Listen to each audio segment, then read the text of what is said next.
Hello students, welcome to my YouTube channel. और आज हम करने वाले हैं क्लास 9 की इंग्लिश की वर्कशीट नंबर 43 जो आपको मिलेगी 13/10 को, यानी कि 13 अक्टूबर को, यानी कि कल।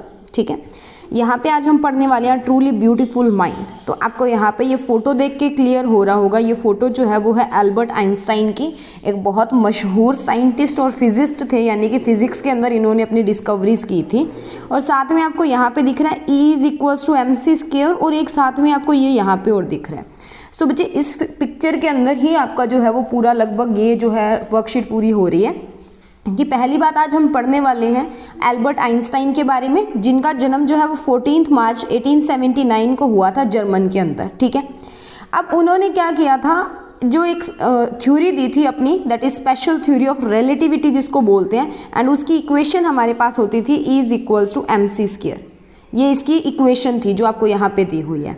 अब यहाँ पे आपको एक पिक्चर और दी हुई है, उसके अंदर आपको सोलर इक्लिप्स दिखाया हुआ है। ठीक है, तो जो स्पेशल थ्योरी ऑफ रिलेटिविटी थी ना, उसने जो क्या किया था कि जो डिफ्लेक्शन ऑफ लाइट रेज था उसको एडवांस के अंदर ही कैलकुलेट कर लिया था। मतलब आइंस्टाइन ने जो डिफ्लेक्शन होती है यहाँ पे रेज की ड्यूरिंग द एक्लिप्स, सन की ग्रेविटेशनल फोर्सेस के कारण उनको इजीली इस इक्वेशन से जो है वो कैलकुलेट जो है वो कर लिया था। उन्होंने अपनी थ्योरी ऑफ रिलेटिविटी से कैलकुलेट कर लिया था, और एक पूरा साइंटिफिक रिवॉल्यूशन ही, जिसको एक विज्ञान की क्रांति बोल सकते हैं, वो आ गई थी पूरी। ठीक है, तो मैं आपको समझा देती हूँ one by one. He could not talk for about 2.5 year. उनका जो जन्म है वो हुआ था 14 मार्च 1879 को जर्मनी की एक सिटी उलम के अंदर। उन्होंने 2 साल और एक आधा साल और 2.5 साल किसी से बात भी नहीं की। His mother taught him to be abnormal, thought him, उनकी मम्मी को लगा कि वो एबनॉर्मल है, मतलब वो बोल नहीं सकते। ठीक है, his playmates called him brother boring, मतलब उसके जो प्लेमेट्स थे उनको ब्रदर बोरिंग बोलते थे, मतलब ये पका रहा है, पकाऊ टाइप भाई जो होता है वो बोलते थे उसको। At the school his headmaster said that the boy would never make a success at anything. तो वो उनके जो हेडमास्टर थे ना स्कूल के, वो बोलते थे कि ये कभी जो है वो सक्सेसफुल नहीं हो सकता, एल्बर्ट आइंस्टाइन के बारे में। उसके बाद में ही used to score good marks in almost every subjects in high school in Munich, but suffocated in the strict discipline of the school. Also at the age of 15 years he continued his education in the German speaking Switzerland. तो उनको क्या किया था, school के अंदर वो हर एक subject के अंदर अच्छे मार्क्स लेके आते थे। ठीक है, जो मुनीक के अंदर उनका स्कूल था, बट उनको ना एक सफोकेशन सी होती थी एक वेल डिसिप्लिन स्कूल के अंदर, कि ये नहीं करना, वो नहीं करना, ऐसे करो वैसे करो। उसके बाद में उन्होंने 15 ईयर्स तक जो है स्टडी की, और उन्होंने अपने पेरेंट्स को कन्विंस किया कहीं और जाने के लिए, किसी और स्कूल जाने के लिए। तो उन्होंने उसके बाद की एजुकेशन जर्मन स्पीकिंग, जो स्विट्जरलैंड था जहाँ पे जर्मन भाषा बोली जाती है, स्विट्जरलैंड का वो पार्ट, वहाँ पे उन्होंने अपनी जो स्टडी है उसको कंटिन्यू किया।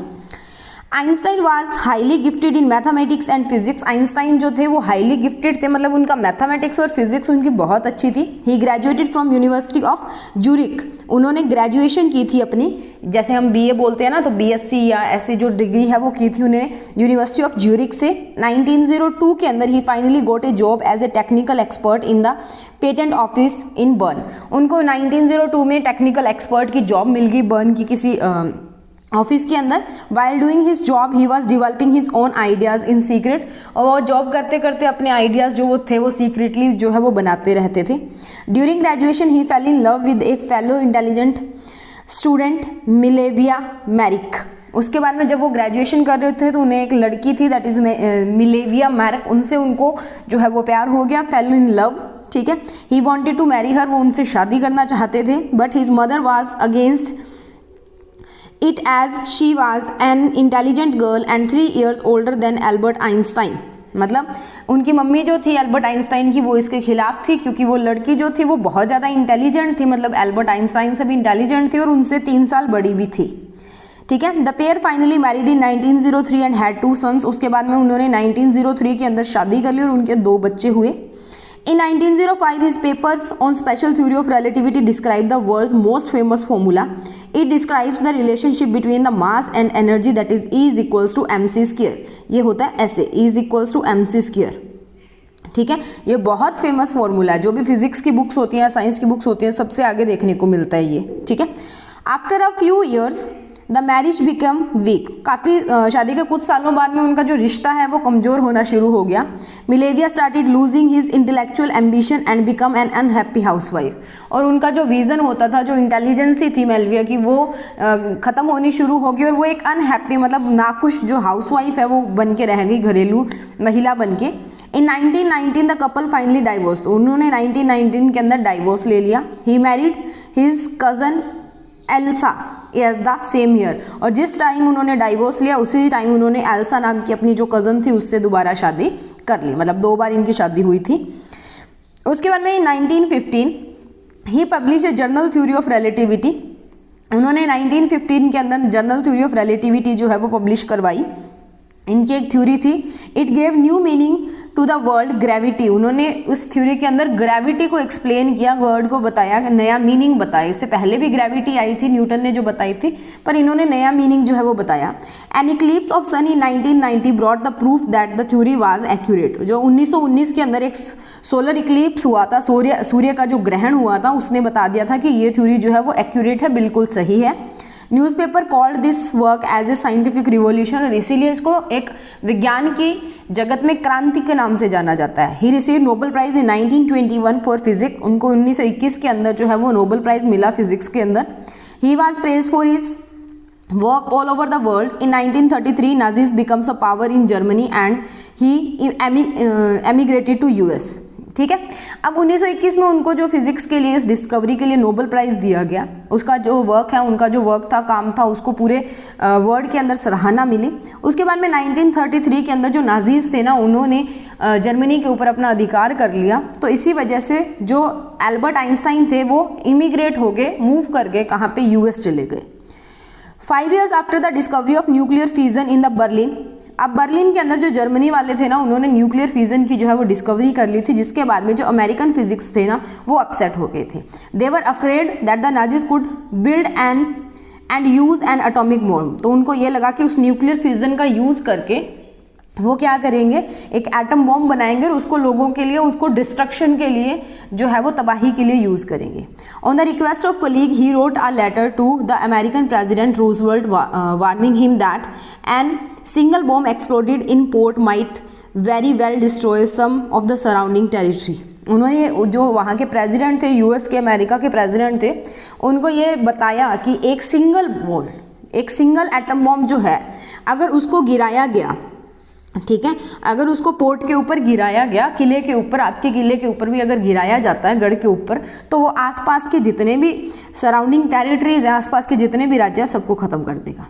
America secretly develop the atomic bomb and dropped it to the Japanese cities of Hiroshima and Nagasaki. उसके बाद में अमेरिका ने जो है वो सीक्रेटली छिप के एक एटम बॉम्ब बनाया और हिरोशिमा और नागासाकी के ऊपर उसको जापान के डाल दिया उन्होंने। तो आज भी क्या होता है, उसका इतना ज़्यादा लोगों के ऊपर इफेक्ट हुआ है ना, कि आज भी उनकी जो बच्चे जन्म लेते हैं ना, उनके ऊपर उस बॉम्ब का एक जो इफ़ेक्ट है वो दिखाई देता है। वो सबसे जो हम बोल सकते हैं ना कि बुरी घटना जो संसार में हुई थी वो एटॉमिक ब्लास्ट जो था अमेरिका द्वारा किया गया था। उसके बाद में उनके जो बच्चे अभी पैदा होते हैं वो या तो डिसेबल्ड होते हैं या वो गले सड़े जो है वैसे पैदा होते हैं, तो वो बहुत ज़्यादा इफेक्ट उसका जो देखने को मिल रहा है। वहाँ की जो ज़मीन है वो बंजर हो चुकी है, पानी है वो ख़राब हो चुका है, अभी तक उसका इफेक्ट देखने को मिलता है। Einstein was very disturbed by the extent of destruction. He again wrote a letter, this time to the United Nations to form a world government. और इस डिस्ट्रक्शन के बाद में आइंस्टाइन जो थे वो बहुत डिस्टर्ब हो चुके थे, मतलब बहुत निराश हो चुके थे। उसके बाद में उन्होंने यूएसए यानी कि यूएन को एक वर्ल्ड गवर्नमेंट, एक पूरे संसार के लिए एक सरकार बनाने की, मतलब जो है जो संसार के भले के लिए काम करे वो बनाने की जो है वो इच्छा प्रकट की। Einstein in got politically involved in the next 10 years protesting the ends arm build-up and campaign for the peace and democracy. The scientific genius died in 1955 at the age of 76. He was celebrated as a visionary and the world citizen. अब उसके बाद में 1955 के अंदर उनकी 76 साल की 76 years की उम्र के अंदर डेथ होगी। उन्होंने पॉलिटिकली भी काफ़ी चीज़ों के अंदर इन्वॉल्व किया। वो जो है वो लड़े डेमोक्रेसी के लिए, शांति के लिए, लोकतंत्र के लिए, और उनको जो है वो एक विजनरी यानी कि जो फार साइटेड होता है, मतलब जो पहले की सोच रखता है, और वर्ल्ड सिटीज़न, पूरे देश का नागरिक के तौर पे, पूरे संसार के नागरिक के तौर पे उनको जाना जाता है। उसके बाद में देखिए बेटा, पहला क्वेश्चन हमें दिया, based on the given passage select the correct option. पहला है हु वाज एल्बर्ट आइंस्टाइन। कौन थे एल्बर्ट आइंस्टाइन? एक म्यूजिशियन थे, संगीतकार, एक साइंटिस्ट थे, एक टीचर थे, अध्यापक थे, या प्रेसिडेंट थे? तो यहाँ पे आपका आएगा option number 2, that is the scientist. B है हमारे पास, Einstein was highly gifted in biology, physics, mathematics, या बोथ 2 and 3? तो वो दोनों के अंदर जो है वो गिफ्टेड थे, तो यहाँ पे आएगा both 2 and 3। In 1921 he receive dash for physics. हमने पढ़ा था he receive Nobel prize for physics. सबसे बड़ा जो है वो प्राइज होता है वर्ड का, Nobel prize. Which word in the passage is a synonym of far sighted? Far sighted मतलब दूरदृष्टि जिसकी होती है, तो that is known as visionary. अभी मैंने आपको बताया था, ठीक है। तो इसका आएगा option number 4, that is visionary. Okay, उसके बाद बात कर लेते हैं बेटा नेक्स्ट क्वेश्चंस की। टोटल 5 क्वेश्चंस जो है 4 क्वेश्चंस हमें दिए हैं, 1 by 1 देख लेते हैं इनके आंसर्स क्या आएंगे। सो जल्दी से मूव करते हैं इसके सॉल्यूशंस पे। देखिए नेक्स्ट क्वेश्चन जो हमारे हैं लॉन्ग क्वेश्चंस, मल्टीपल चॉइस तो हमने कर लिए वर्कशीट पे। उसके बाद जो नेक्स्ट क्वेश्चन है, पहला है why were American physicist upset? America जो फिजिक्स थे, अमेरिका के वो अपसेट क्यों थे? The discovery of nuclear fusion in Germany made the American physicist upset that the Nazis मतलब अमेरिकन वालों को या जर्मनी वालों को बोला जाता है, कुड यूज़ द बॉम्ब। तो जो न्यूक्लियर फ्यूजन है उसकी डिस्कवरी कर ली थी जर्मनी ने, तो अमेरिकन फिजिस्ट इस चीज़ से दुखी थे कि वो उसको एज ए बॉम्ब जो है वो यूज़ ना कर लें, ठीक है। दूसरा है how did Einstein's theory of relativity prove to be scientific? So यहाँ पे आंसर देखिए, the calculation made by Einstein in his theory of relativity in advance about the deflection of light in the solar gravitational field during the eclipse were proven true.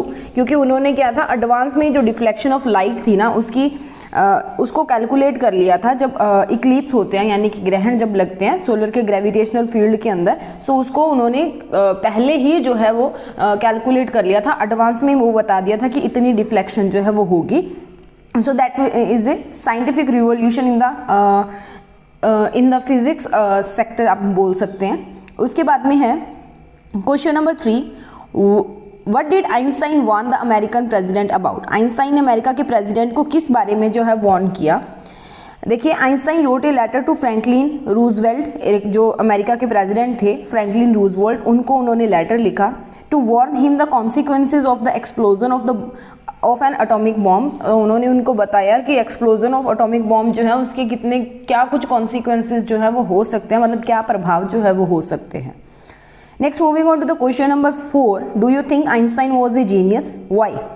Yes, Einstein एक genius थे because Albert, यहाँ पे we नहीं है बेटा, because Albert Einstein was an inquiring mind and curious in nature. This curious nature is what led to the discovery of many aspects and creativity striking like special theory of relativity। क्योंकि उनके पास एक inquiring और curious मतलब एक enquiring मतलब जो हर एक चीज़ के अंदर ढूंढता रहता है भी ऐसा क्यों हुआ, तो वैसा वाला उनका माइंड था। उसी के कारण उन्होंने काफ़ी सारे जो एस्पेक्ट्स थे उनकी डिस्कवरी की और जो क्रिएटिविटी है वो स्ट्राइकिंग हुई, जैसे कि स्पेशल थ्योरी ऑफ रिलेटिविटी जो थी उसकी डिस्कवरी हुई, ठीक है। तो उसके बाद में मैं आपको दिखा देती हूँ, आपकी स्क्रीन के ऊपर आपको सेकंड, थर्ड और फोर्थ क्वेश्चन जो है वो क्लियरली विजिबल हो रहे हैं। उसके बाद मैं दिखा देती हूँ आपको first question. So first 3 questions are visible on your screen. So फटाफट से आप इनको यहाँ से नोट डाउन कीजिए और जल्दी से अपनी वर्कशीट को पूरा कीजिए। अगर आपको लगता है कि हमारा जो कंटेंट है वो अच्छा है, या अगर आपको ये वीडियो पसंद आया है तो प्लीज़ इसको एक लाइक ज़रूर करके जाइए, और अगर आप मेरे चैनल पे नए हैं तो प्लीज़ प्लीज़ प्लीज़ इसको सब्सक्राइब कीजिए। Thank you so much for watching my video. Tata, bye bye, फिर मिलते हैं नई वर्कशीट के साथ नई वीडियो में।